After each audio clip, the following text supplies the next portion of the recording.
absolutely knows nothing about eBay? Okay, a few.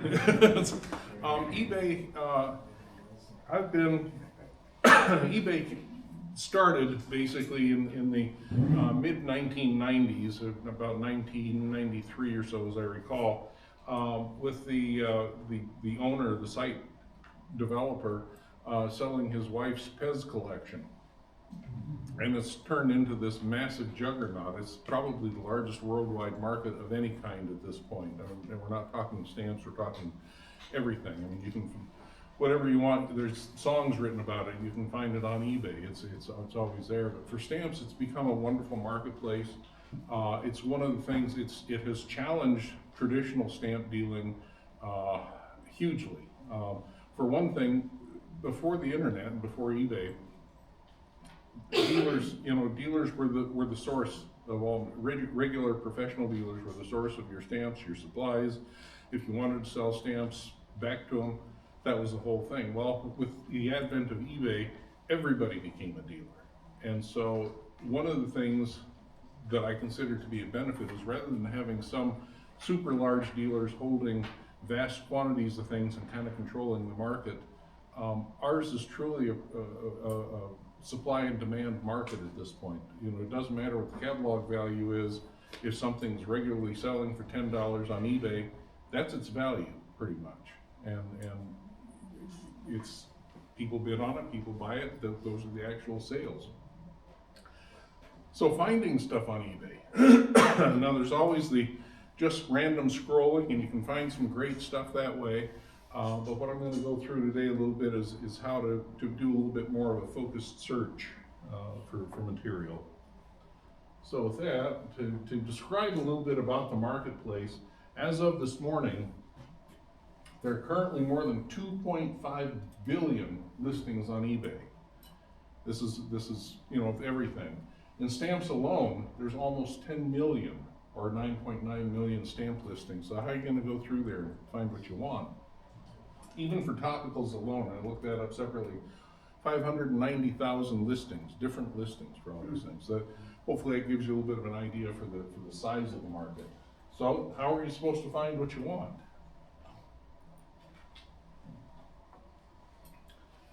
It really isn't too difficult. And again, the thing you want to remember is sellers on eBay want you to find their stuff. They're not trying to keep it away from you. They want you to find it. So typically they're studying different ways to make it more and more accessible.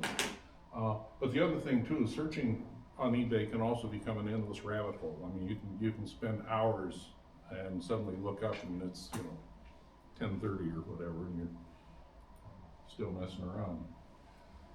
So as I mentioned, it's important to remember those who are selling material, they want you to find it. They want to make it as easy as possible. But one thing that a lot of people don't do is they don't list things in more than one category. And how many stamps or covers can you think of that would fit in multiple categories? And so, somebody yell out something you collect. Frogs and toads. Frogs and toads. So frogs and toads on stamps, you can always do the search for frogs and toads, or frogs, toads, etc. But if you're going to find a one on an advertising cover, you're likely going to find that under postal history.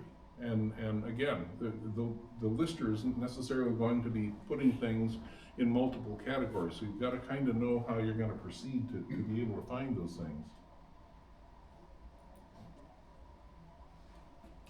So main part of your toolbox is a search button here, and we'll go through refining this. But this is basically the landing page for eBay. So you can daily deals, brand, all these kinds of things that nobody ever looks at. But then there's shopping by category. You can do a search immediately. There's a drop-down menu here, which then we get into. Whoops.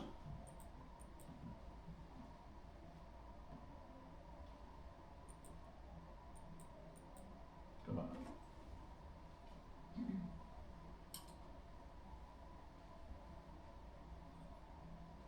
Sorry about that.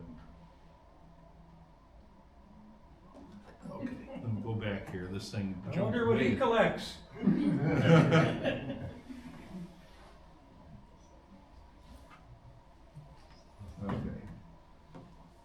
Sorry, that jumped ahead so fast there.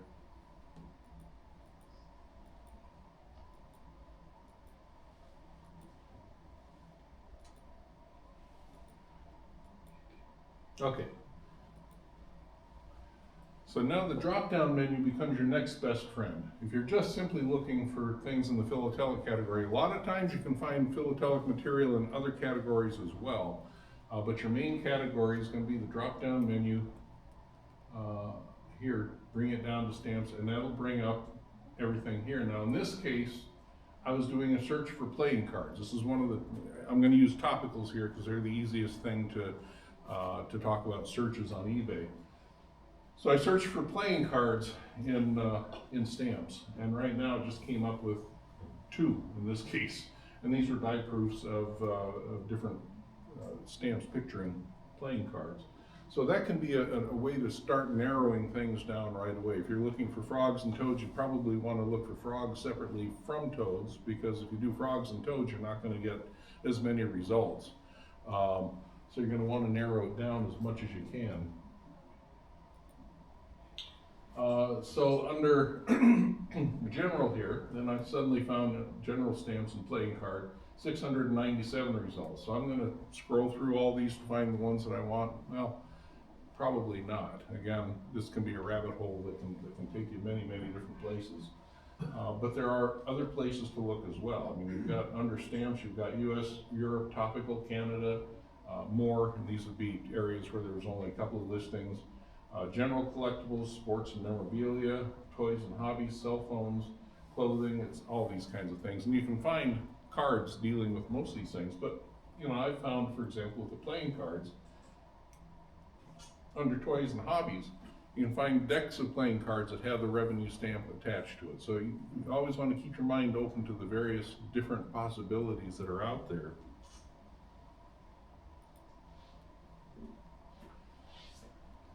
Now going back here, by including the description, we now have 1,888 replies. So we're broadening this back out again before we come back into what we really want.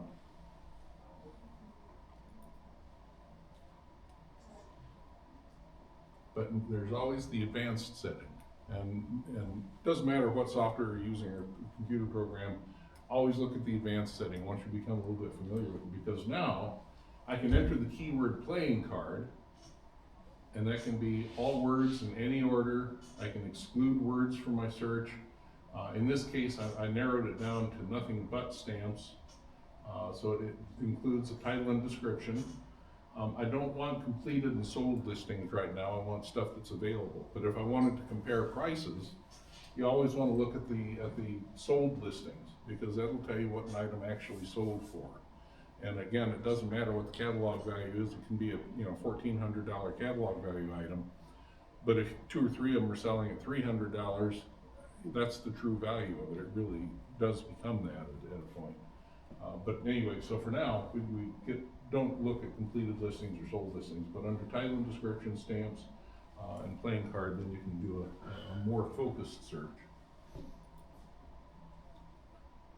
Now, once you've narrowed it down to something that you would like to see fairly regularly, because you don't want your inbox junked up with 55 listings for playing cards every single morning when you wake up. But now we've got the narrowed down search for playing cards with postage stamps and through the advanced listing. You have the option, you can save that search, and by saving that search, every time something that hits that category, that specific listing, that specific search that you come up with, you'll get an email in the morning. And so something comes up, boom, you can go find it immediately. It'll be freshly listed. If it's a buy it now, you can buy it right away. If it's an auction, you can bid on it and hopefully get it. So under that, you'll be notified each time by email when something comes up. Now, again, I have all kinds of collecting interests, as well as, for that matter, things that I buy and sell. And you can save up to 200 searches. So, if you find different things that you regularly want to take a look at, whether it's an odd lots of US revenues or whatever, you can get those in under searches, and you can have 200 different searches. Now I find because there are so many things that I'm interested in, you can see a variety of things here on my searches, I do keep a separate email address for the purpose of eBay, because again, if you get anywhere nearly as much email as I do, and I'm not talking spam, I'm talking about real email, this can easily fill up your inbox. So if you have, your name at gmail.com or whatever, these are real easy to set up free email accounts. You can keep that account specifically for your eBay activities, and you can track things much better that way than you try to junk it in with your regular email. In addition to saving up about 200 different searches, you can also save up to 200 different sellers. So if you find a dealer or an eBay dealer that you like to deal with, that you like to buy things from, you can save that seller, and by saving that seller, you can always search that seller's store and find out what they have new. You can go back time after time and find out what they have that wasn't there the last time you looked, without having to go to your searches. And so that's another nice function of eBay too. Now, I also happen to like peppers on stamps. So that's another one of the topicals I deal with. So here's a few stamps showing some of the various peppers on stamps. And this is where you can start getting misled a little bit. And again, this is where you need some of the more specifics. So what do you get when you type in peppers on stamps? Well, we have clawed pepper, we have black pepper, we have Dr. Pepper, and there's all kinds of other pepper listings that come up that have nothing to do with chili peppers. So how do I avoid that? Well, let's see. This time you can click on topical stamps, and and you can get into other options. Now, under topical stamps, these will be all the stamps that are listed specifically as peppers on stamps. Now, this doesn't include what we call the beyond the book stuff, which would be cancellations and cachets and advertising covers and things like that. But at least it narrows it down to the specific area that I want. But you can also sort that out by postage stamps, individual stamps, souvenir sheets, miniature sheets, proofs and essays. I mean, if you really just want to get the proofs and essays of something, again, another way of narrowing it down. Now, in this case, I did a search for chili pepper because I didn't want clawed pepper anymore. So now we have all kinds of listings coming in. Postcards can help too. Sorry, I got ahead of myself here. And you can find all kinds of nice picture postcards for any subject that you want, or town or whatever, and do that. So going to chili peppers, however, eBay does have a tendency to self-correct certain things. So like in this case, I typed in chili peppers, and this is the way that they're spelled in most places, C-H-I-L-E rather than chili, C-H-I-L-I is the soup, not the pepper. But it also brings up, so here's red hot chili peppers. That has nothing to do with stamps, or the actual peppers on stamps. Here's a spelling mistake, 2 L's in chili from Ukraine. And again, it'll self-correct for the chili, as in the soup and everything else. So there's a lot of but self-correcting can also cause problems and give you things that you don't want. But nonetheless, it's a nice feature to have. Let me get back to playing cards. Oh yeah, misspellings is another way to find things. If you're looking for something relatively esoteric, and sometimes you can find really rare things where the seller has misspelled something in the title. So in this case, I typed in plain crad, and this really nice plain crad revenue stamp came up. And so if you're really looking for some specific things, some hard to find things, just bend your brain and open it up to whatever different spellings, different misspellings. Again, the finder wants you to be able to find their stuff, but if they're careless about it, it gets shuttled off. And I've seen some things that in theory should have sold for $200-300 sell for $10, just simply because with the misspelling in the headline, nobody was able to find it. So that's another little tip there for that type of thing. and again, there are actual real errors here. In this case, the lister says U.S. Bear Creek, North Carolina, 1998 events cancel. And he used all three spellings of chili here just to make sure that I'd find it. But the problem is, those aren't peppers, those are pumpkins. The seller in this case misidentified what he had, and so, you know, if I was just clicking and buying and I looked at that at first glance, those do look like peppers, but no, they're pumpkins. So with that, here's my selfless, shameless plug. I run a Substack publishing site, Wayne Youngblood, Substack.com. I try to publish at least 2 articles a week generally. It's free to subscribe to, and there's all kinds of articles and goodies there. But any questions, comments? And I will vouch, because I subscribe to it and read it, and some of the information that I bring to you comes from Wayne's Substack. It will be worth reading it. Yeah. Have you ever used AI with image seek or anything like that, and used it with this? With eBay? Searching? Have you used AI as a search? I have not, and I'm not sure honestly, and I'm not even sure how to use AI as a search within eBay.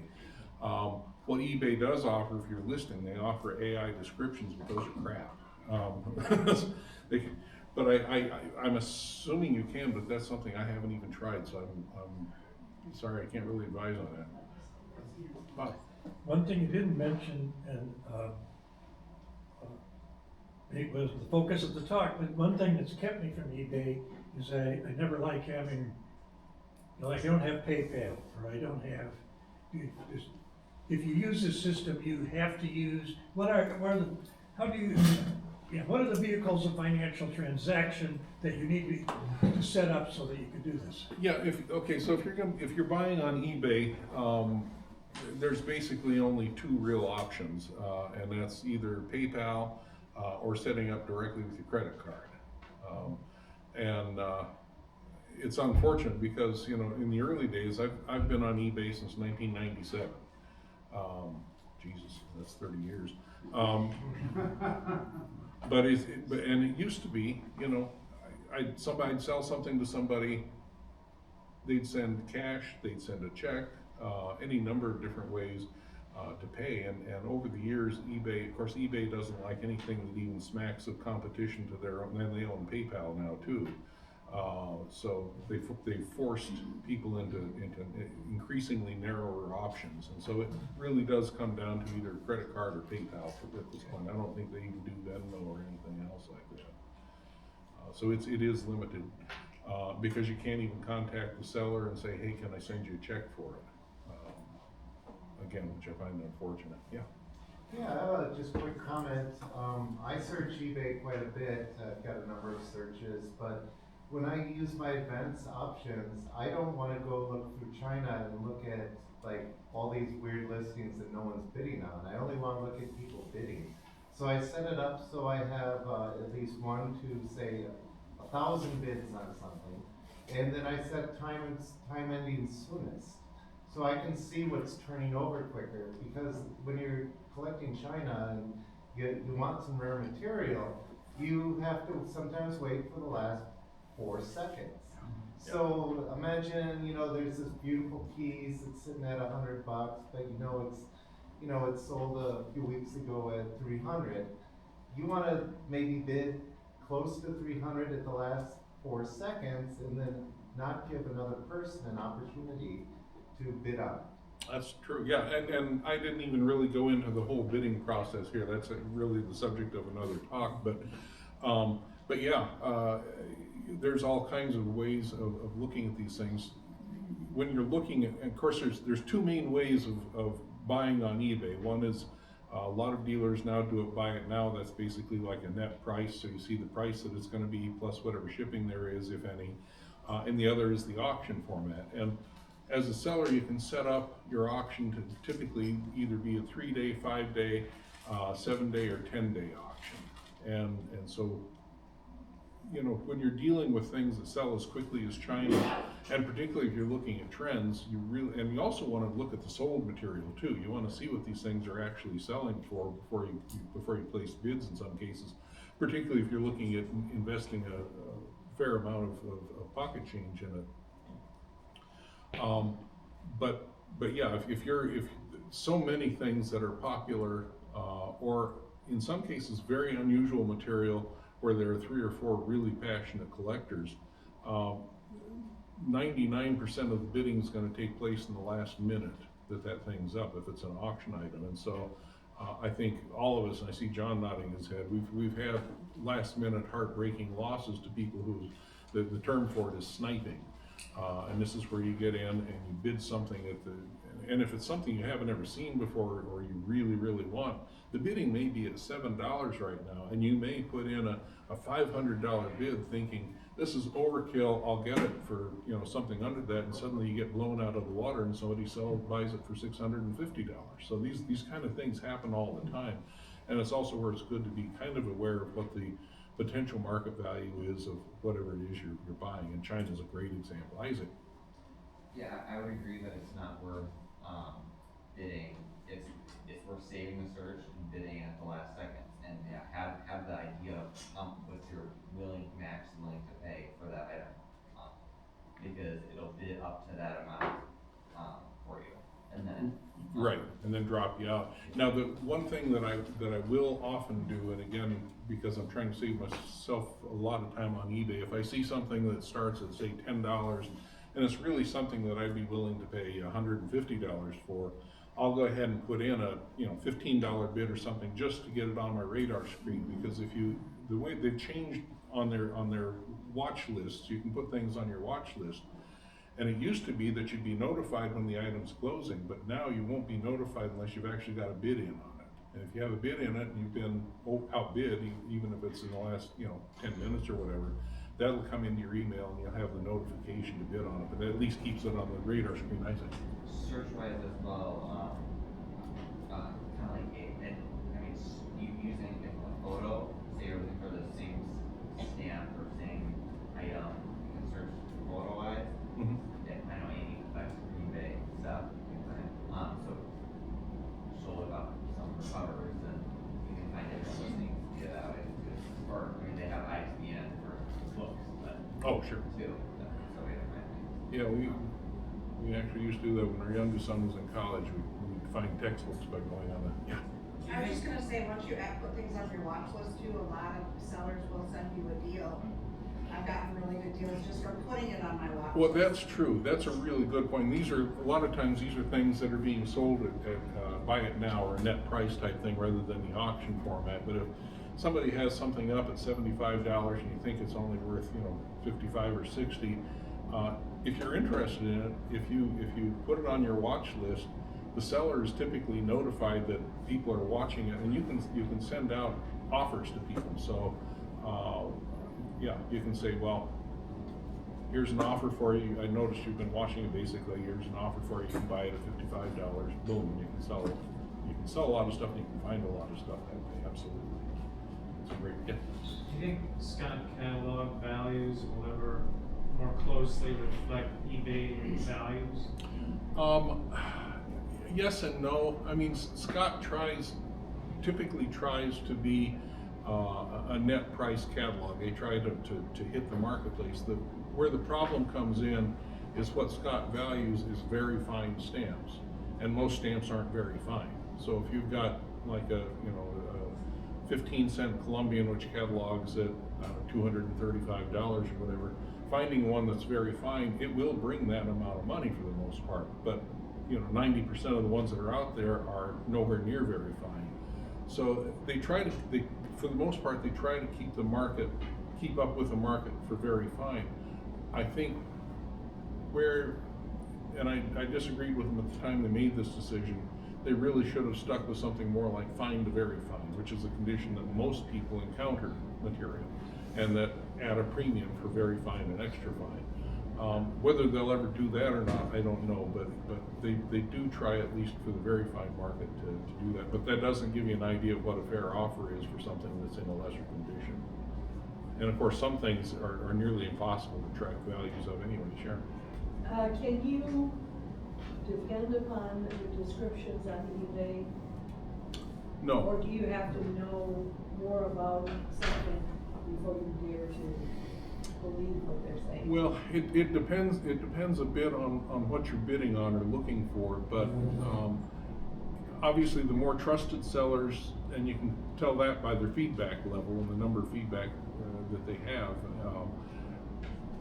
Most of those you can pretty well trust their description, and of course they'll usually have several pictures posted as well, and eBay requires high enough resolution images now that you can see most of what you want to see, but you can't always be sure, and certainly sellers with low feedback levels are new enough to it, they're either not knowledgeable enough or some of them are scamming, and you can't always be sure. And of course, a huge red flag to me is the minute I see an AI description. This would be a great item for anyone who collects lava, you know. Yeah. No, tell me about the damn stamp, you know. So a lot of that, I would say, would depend on the material itself and how well you know it, but also the level of feedback that the seller has. And usually if the seller has a high level of feedback, you can generally count on their descriptions, although when you have some like New York Stamps is notorious, they have, you know, they probably have 75,000 feedback or whatever, but they're just throwing spaghetti against the wall. They buy huge collections and such, and everything starts at 99 cents. A lot of it's misdescribed. You know, the more detailed the description, the better generally, instead of just the pictures or description. Yeah. So speaking of eBay descriptions, do you think there's any benefit at all to those stamps that are coming from a quality, ancient album? I've seen that a lot. A quality ancient album? Yeah. Well, I know better. yeah, again, any kind, typically most any kind of hyperbole is a red flag immediately. And again, it shouldn't matter where that stamp came from. Show it to me now and what it looks like right now in glorious living color. But yeah, a lot of the descriptions are. Last thing I'll mention here, about actual selling prices, it's eBay only, when you go to sold listings, sold completed edition, not just sold, that only saves it, I don't know, a year's worth of history. People spend money on WordCoin and more expensive, they save like many years, but history. But if you go to the eBay Seller Hub, that saves, if you do a search, that saves like 2 years worth of saves sold listings versus the actual in eBay without a seller account. Does that make sense? Oh, that's good to know. Another thing too, and of course, none of us in here would fall for that, but going to the sold items, and again, you don't want to just look at complete items, you want to look at actual items sold, and that'll tell you what the item's sold for. But one of the things that's happening now is we're seeing a lot of things like, you know, 3-cent bicentennial, Washington bicentennial stamps, or 4-cent Lincolns from the Liberty series, or other really cheap stamps that show up in the sold area for $400, $750, $1,500. Well, yeah, it actually did sell for that, but that's a form of money laundering. And what's happening is these guys are putting it up. They're not trying to defraud anybody. They're simply laundering money. They put it up, a competitor of theirs buys it for that price, and suddenly the money is clean because it's passed through a transaction. And so then what I get is, as a dealer, is I get people coming to me, well, that 1-cent Franklin's, you know, is regularly sells for $20,000. I have 50 of them here. How much are you gonna pay me? Well, it's not worth it. Yeah. Yeah, I just want to say, a couple of years ago, I stumbled on one of those sites where, and it was interesting because it would say, rare 2-cent Lynn Washington stamp, $2,000, right? Wouldn't give any catalog number or anything, right? You did have a picture of it, it was from the 1920s to finished issues, where, you know, has a catalog value of 25 cents. And of course, I knew enough to know that, okay, this is not. Just think of how much it would have been worth if it had all 4 corners. Yeah. Other questions, comments? Thank you, Wayne, and especially for